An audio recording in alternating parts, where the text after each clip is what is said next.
Bonjour et bienvenue, voici notre tour d'horizon économique, géopolitique, sanitaire et boursier. Nous sommes le mardi 28 juillet et pour comprendre comment tourne la planète finance qui tourne autour des métaux précieux, c'est sur la bourse au quotidien et nulle part ailleurs, et l'épisode du jour s'intitulera « Nouvelle illustration du marché kangourou ».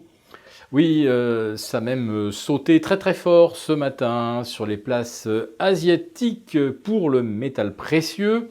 L'or passé en une heure de 1980 $, nouveau record absolu, à 1906, un sell-off que personne n'avait vu venir et qui a dû faire quand même un petit peu de dégâts parmi les mains faibles.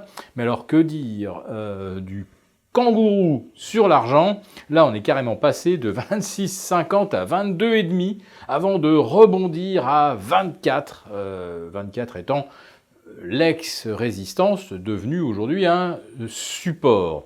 Quant à l'or, ce n'est peut-être pas un hasard non plus si de 1980, on est revenu s'appuyer exactement dans la zone des 1906-1910, qui était le précédent record de clôture du mois d'août 2011. Donc le marché a quand même de la mémoire. Mais alors là, d'où vient ce coup de kangourou sur l'or et l'argent? Que s'est-il passé? À 9 heures, quelqu'un a-t-il reçu l'ordre de fracasser les cours de l'or et de l'argent pour provoquer des ventes paniques de spéculateurs un petit peu fragiles, incapables de faire face à un retournement de 10% à la baisse sur l'argent? Et ça, c'est un peu normal. En intraday, quand vous prenez 10% dans les dents, vous coupez la position, quel que soit le motif, et même s'il n'y a aucun motif. Voilà. Derrière, en tout cas, ça s'est bien stabilisé. L'argent au-dessus de son précédent, de sa précédente résistance des 24, et l'or au-dessus des 1910. Donc pour l'instant, ça a l'air de vouloir tenir. Alors bien sûr, cette hausse de l'or fait débat. Chacun a un petit peu sa version. On va dire que globalement, la concordance qui semble la plus pertinente, c'est la hausse de l'or et de l'argent par rapport à la baisse du dollar.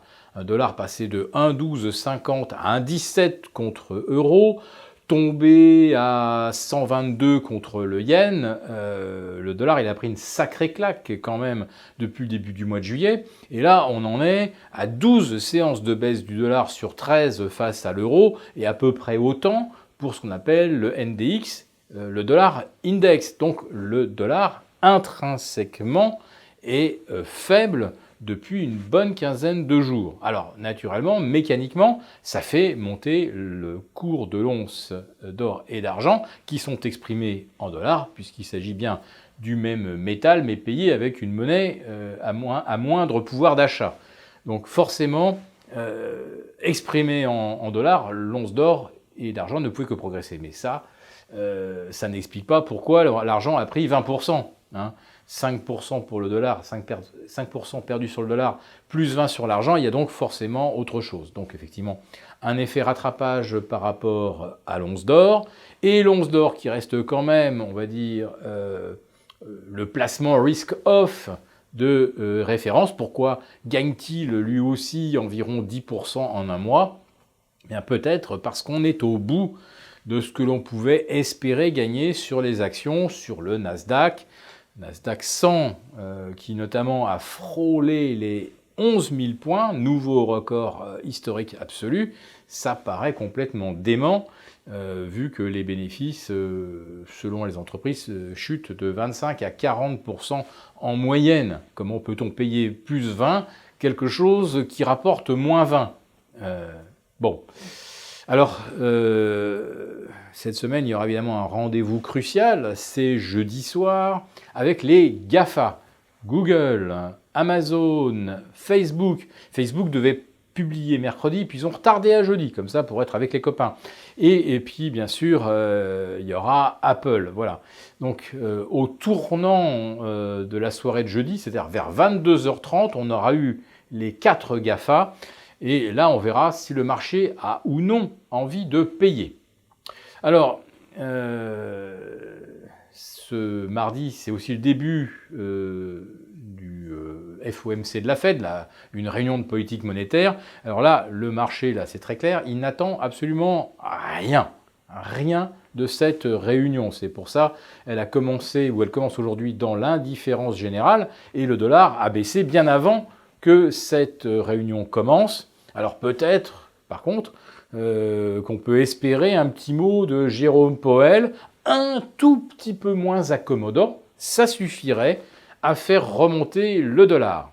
Et ça ferait donc forcément peut-être consolider symétriquement l'or et l'argent, mais sans remettre en cause la tendance haussière. Voilà. Donc le seul enjeu de la réunion de la Fed, dont on aura le verdict demain soir à 20h, c'est y aura-t-il ou non une petite allusion au fait que la Fed ne peut pas tout, que le gouvernement, que le Congrès doit faire quelque chose.